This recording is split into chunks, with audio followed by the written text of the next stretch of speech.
I want to speak this morning about the first reading we heard, the Old Testament reading from the Hebrew Scriptures from the book of the prophet Isaiah. In fact, I want to just concentrate on one word from that reading. It's a word that comes 3 times in just a few verses. Let's see if you can spot it. God does not faint or grow weary. His understanding is unsearchable. He gives power to the faint and strengthens the powerless. Even youths will faint and be weary, and the young will feel exhausted. But those who wait for the Lord shall renew their strength. They shall mount up with wings like eagles. They shall run and not be weary.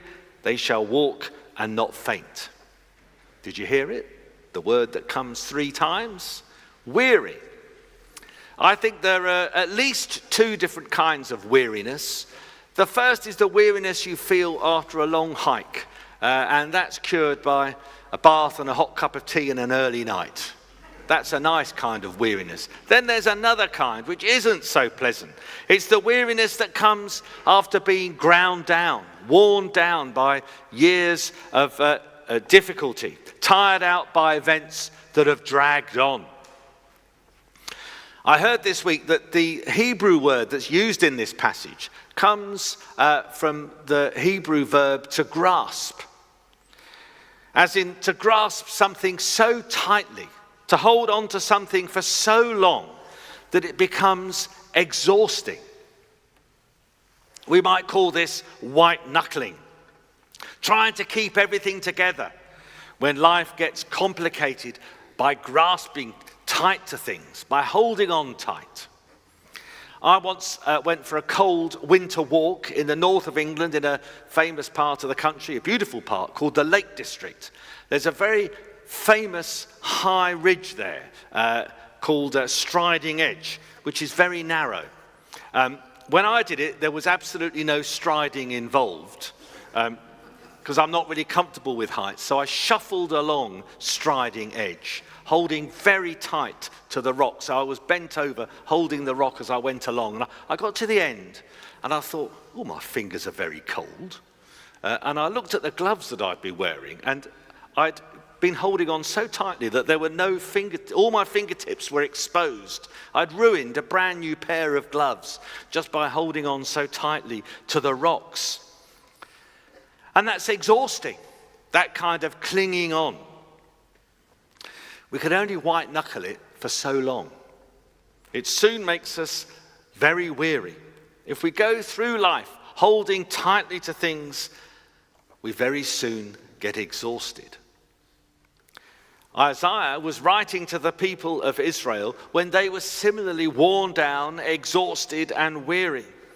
They'd been in exile in Babylon, which we now call Iraq, for decades. They'd been taken to a strange land, and there seemed to be no way back. They were ground down, weary, by clinging on tightly to the hope that they'd soon be returning. Isaiah was a prophet sent to comfort them in their distress.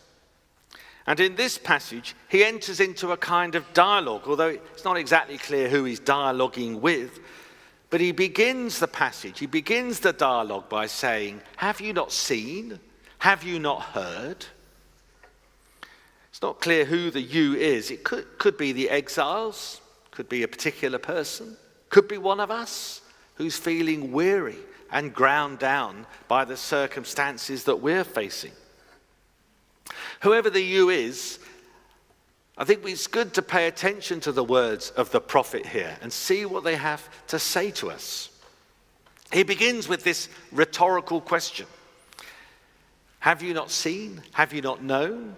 Have you not heard?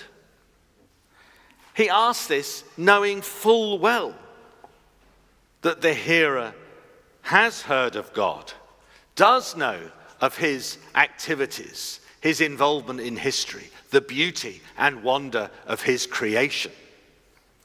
Prophets like Isaiah weren't sent to persuade people to believe in God. It wasn't their job to make a case, to present evidence for belief in God. Rather, they were there to remind people of God, to remind people that they're his creation, that he made the world, and that he's involved in our history. The psalmist, he goes to remind people because people forget. We forget. We forget what God has done for us, that God is the creator of us and our world. The psalmist said, "Bless the Lord, O my soul, and forget not all his benefits." The Deuteronomist says, "So be careful not to forget the covenant the Lord your God made with you." Isaiah reminds his conversation partner about all that God has done. He says, "Remember that our God sits above the heavens. Remember he created the ends of the earth. Remember that his understanding is unsearchable." We need to be constantly reminded of God's goodness, God's power, and that all that he has done for us. Because we, like the people of Israel, forget. The you in the passage interrupts the prophet and says, "My way is hidden from the Lord, and my right is disregarded by my God." And the prophet says, well, that might be how you feel, but that's not actually what the situation is. The people need to remember that God is still in heaven, and that whilst we may forget his goodness and bounty to us, he never forgets us. So we hear these magnificent words just a few chapters later in the book of Isaiah, where the prophet says this: "The people say, 'The Lord has forsaken me. My Lord has forgotten me.' But God says, 'Can a woman forget her nursing child, or show no compassion for the child of her womb? Even these may forget, yet I will not forget you. See, I have inscribed you on the palms of my hand.'" The prophet Isaiah reminds the weary people that God has not changed. God, the Creator God, is still Lord of the universe and has not forgotten them.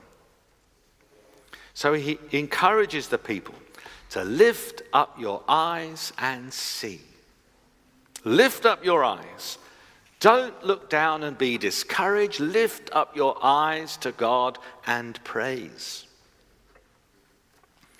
I'm going to share another hiking story with you now. And if you think I'm including all these stories just to curry favour with the Scouts, you'd be exactly right. There was a time I did a lot of backpacking, and my favourite trip, and I recommend this to the Scouts, I had 2 weeks in the Dolomites. It was absolutely magnificent. And I went with two friends called Chris and Hugh.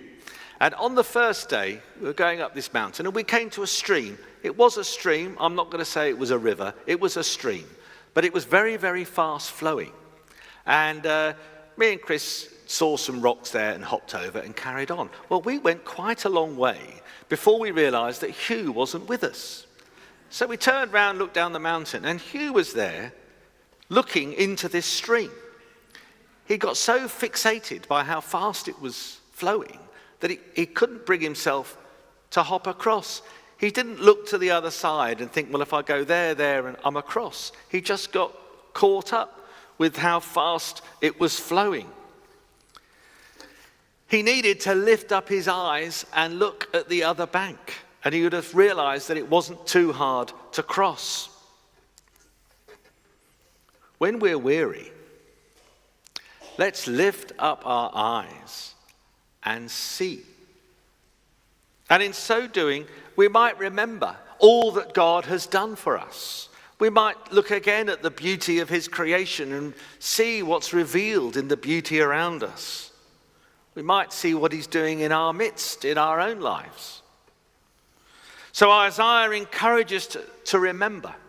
And he also offers us a promise. He says, God gives power to the faint and strengthens the powerless. Even youths will faint and be weary, and the young will fall exhausted. But those who wait for the Lord shall renew their strength. They shall mount up with wings like eagles. They shall run and not be weary. They shall walk and not faint. Note that the promise isn't you'll be given all the energy you need to flap your wings and fly wherever you want to. It's not about getting our life back in control. The promise Isaiah makes is that we'll mount up with wings like eagles. And eagles have amazing wings, and you don't see them flapping. They're not like the beautiful hummingbirds that we see in our gardens, working so hard to stay still.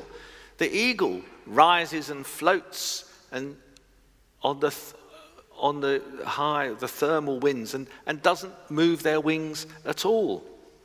They soar just by picking up with the thermal currents, which allows them to soar so gracefully and seemingly effortlessly. And that's a powerful image of the gliding eagle, of how we can rely on God's power and resources. We wait for God to renew our strength. When the wind of God's Spirit blows on us, let's be ready to rise up and soar, just like the eagle senses when the conditions are right, when the thermal currents are going. Let's look to God and expect God's Spirit to come and help us to launch out. And I want to close by reading a well-known verse from the Gospel of St. Matthew, where God comes in the person of Jesus. He reiterates the promise that God made to the people of Israel, and he makes it personal. Jesus says this, "Come to me, all you that are weary and carrying heavy burdens, and I will give you rest. Take my yoke upon you and learn from me, for I am gentle and humble in heart, and you will find need for your souls, for my yoke is easy and my burden is light." So may all of us who feel weary find the rest that Jesus offers. Amen.